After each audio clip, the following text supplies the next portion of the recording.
I am so excited to have my friend Scott Crabtree come and be my very first guest on Cowbell and Conversations Ideas That Ring. Now, Scott and I have known each other for years through the National Speakers Association, and we're also in a mastermind group together. And I love the energy and ideas that you bring not only to me, but also the entire world and all your clients. So when we talk today, I want to know, what are some ideas? Well, first tell us a little bit about yourself, but then what are some ideas that everyone can do to bring more happiness in their life? Awesome. So excited to be with you as always, Allison. So very briefly, I led video game design and development before stumbling on the fact that there was a science of happiness. And I really wanted to learn this science because it says that we enjoy lots of benefits when we're happier, that fundamentally our brains work better when we're happier. We're more creative, productive, resilient, healthier, live longer. And I thought, I want to know all this. I want to do all this and enjoy all these benefits. And a few seconds later, I thought, you're not going to do that, Scott. You're going to forget 90% of this in 6 months the way we forget 90% of most things in 6 months. How can you not forget this? And what popped to mind is I happen to be the kid of two teachers. If you really want to learn something, you should teach it. So I started volunteering to do talks like the science of happiness and video game development at conferences. And people started coming up to me and saying, that was great. Can you come to my company and do that? And I was like, wait a minute, this could be a new career. So 8 years ago, I quit Intel and launched Happy Brain Science, and I've been delighted to do this work since. Wow. And so as you have studied the science behind happiness, what are a couple things that people might not know about how it impacts us? Well, we're pretty bad at predicting what's going to make us happy is the sad truth. That was actually my very first introduction to this was a book by Harvard scientist Daniel Gilbert titled Stumbling on Happiness. Hmm. We think things like money and fame are going to make us happy, and the science says, little tiny bit, maybe. What Mhm. really makes a difference for most of us, the number one thing is quality of relationships. And I know this is a passion of yours, kindness and treating people well. And it's just awesome the work you do. Because when we invest in relationships, we're investing in happiness for ourselves and other people as well. Mhm. So that same Harvard scientist, Daniel Gilbert, says if you have to boil all the science of happiness down to one word, which fortunately we don't, or I would be out of a job, but that one word might be social. Ah. We are social creatures, and how we connect with each other or fail to connect with each other is a major factor in our happiness or unhappiness at work and in life. So Mhm. relationships is the number one place for most people to start. Mm. And because so many people hide behind technology and they have a lot of their relationships where they aren't really talking face to face and having that experience, what would you tell people? What are a couple things that we can do to go outside our comfort zone to get away from technology to focus on some relationships? Absolutely. What a great question. Look, I am not anti-technology. I've spent most of my career working for tech companies, video game companies. I'm on social media frequently. And I think all this technology is pulling us apart more than it's pulling us together. Mhm. The statistics are that far more of us feel more lonely these days. And I don't want to scapegoat technology, but I think even for myself, I know the science. And still just this morning, I'm standing on my porch, and instead of looking my 6-year-old in the eye and getting a real connection with her, I'm Mhm. like, hold on, honey, I got to send this text before we go to school and work. And look, technology is a tool, right? Mhm. Um, Screwdrivers can be used to build a house or to stab somebody in the back, right? So the question is, how are we using these tools? Mhm. My suggestion is that it's easy to get addicted to these things, loosely speaking. I don't mean addicted in a technical Mhm. sense, but Oh when yeah. something exceeds your expectations, as electronic feeds can do, we can get kind of hooked on them. Mhm. What science says is being online too much is a good way to be miserable, Mhm. because basically we go online. Now, you and I both share wonderful tips and science and ways to be happier and Mhm. lead more meaningful lives. So there can be great stuff online too. But if we spend too much time there, we're comparing our real life to other people's highlight reels. And Mhm. social comparison is a good way to make yourself miserable. For sure. So put the technology away, Mhm. get face to face, make eye contact, be kind. Mm, Forgiving is one of the best things we can do to improve our own happiness. Forgive other people, forgive ourselves. mm, That real, warm, genuine human connection is what we're after. And mm. it's much easier and much better to get that face to face than it is through a screen. For sure. I just went to a play and out to dinner with two of my friends that I hadn't seen for a while.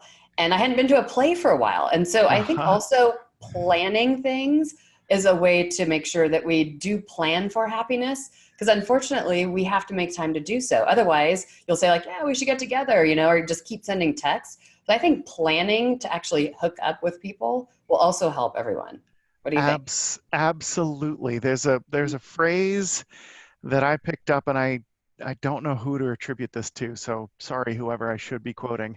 But I Right? relayed this to a coaching group that I was running: schedule the life you want. Mm, And and it's so meaningful for people because it's so easy to not be intentional about how we're spending our time, hmm. right? So if we let it, the world will send lots of invites and why don't you check this email, and hey, you've got 3 red indicators on your phone, just stay in your phone.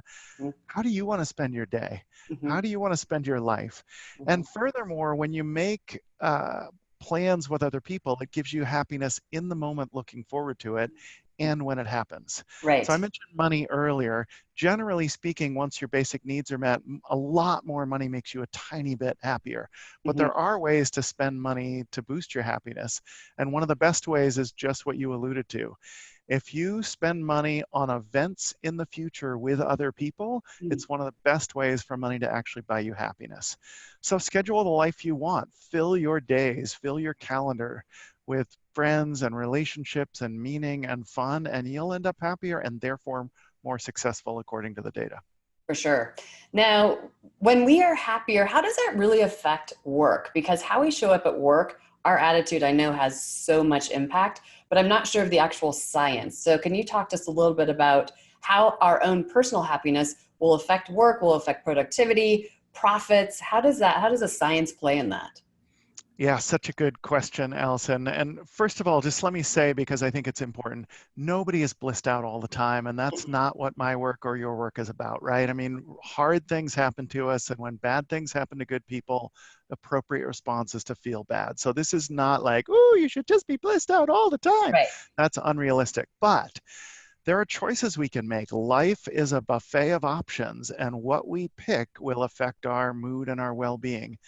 And the science suggests, great peer-reviewed science done by people much smarter than I, suggests that if you choose more happiness at work, you will perform 12 to 25% more Wow. productively. Your productivity goes up significantly Hmm. because basically your best brain real estate comes online.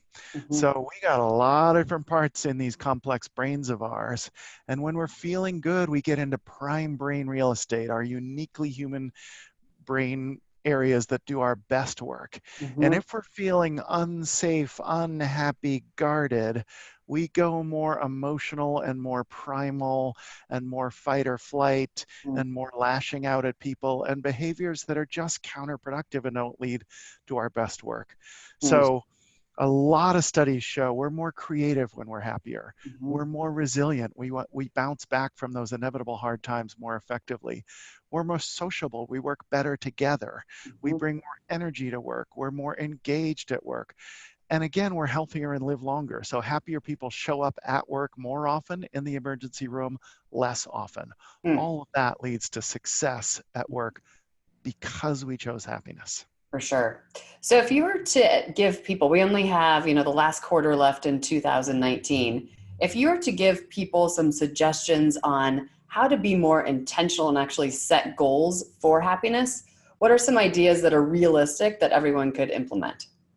Well, gratitude is such an easy and great place to start because the science is so clear. When you feel and express gratitude, it boosts your mood. And you role model this really well, Allison. So, and it's one of the easiest ways of investing in relationships as well, right? So, feel and express gratitude at work. Mm-hmm. My encouragement here is to go beyond the typical thanks, which is better than nothing, Hmm. and get really specific. What exactly you're grateful for? Good. the difference it's making to your emotions and what's the difference it's making to the work we're trying to do. When Mm-hmm. you get that kind of specific gratitude, then you're really getting somewhere. Mm-hmm. And in general, be more social. You know, I used to work at Intel for many years, and a lot of us would sit on our grade cube walls having a phone meeting when the actual meeting was 200 yards away. You know, get up and go and Go see talk people. to people. Yes. Talk to people. Yeah, I Yes. mean, one scientist was being interviewed, and they said, you know, what's if you were just going to summarize science happiness down to one thing, what would it be? And this scientist said, treat every elevator ride as a fun social experience. Ooh, And I look, like I get it. You know, I'm not a super extrovert. Sure, I'm a speaker and I can be extroverted, but when I get into an elevator, I'm worried it's going to be awkward or go badly when I talk to people. So I have to push myself to talk to people. And since hearing this, I do. And every elevator ride, I try to be like, hey, how's it going? right. How's your day? You know, Mm-hmm. and 99 times out of 100, I get a warm response from the other side, and I walk out of that elevator feeling happier than when I walked in. Mm-hmm. So whether it's an elevator or a hallway or a lunchroom at work, Mm-hmm. connect, get Good. face to face, interact, and Yes. your mood and theirs is going to go up. Mm-hmm. Good. So I have be hours of answers, but those are a few practical I love ideas. it. Well, yeah, just to focus on what you're grateful for, write it down. And then all of us need to push our comfort zone to be more social. Because I Yep. think everyone can relate to you that sometimes we don't want to, we want to stay home. And I know that every time that I go out and do something, I always come back more energized. Yes. And I Yes. know there are introverts listening to this saying, yeah, yeah, you two are extroverts, but we Hmm. introverts, we don't like social contact. The data suggests, although introverts desire the social contact less, Hmm. both introverts and extroverts get their mood lifted after social contact. Hmm. So introverts, I know it's harder. I know it feels like you're tap dancing on a table when you say hi to somebody in the hallway, but the science suggests go for it, and you too will enjoy a mood boost as a result. Right. I did some work with Intel, and I remember going into elevators at Intel and really scaring a lot of people there because I'd be like, "Hey, how are you?" And they're like, "Oh my gosh." So She's yes, talking to us. right. What's We are going on? engineers, don't talk to us. And Right. yet, that what they will experience once they overcome the shock of somebody being extroverted at Intel is, oh, that was fun. I don't know who Right. that lady was, but she was great. And I Exactly. feel better. And you know what? I just came up with a new idea for this chip design because my brain was happier and therefore thinking more creatively. So you Exactly. being friendly in elevators might have led to Intel's better results. Exactly. Probably.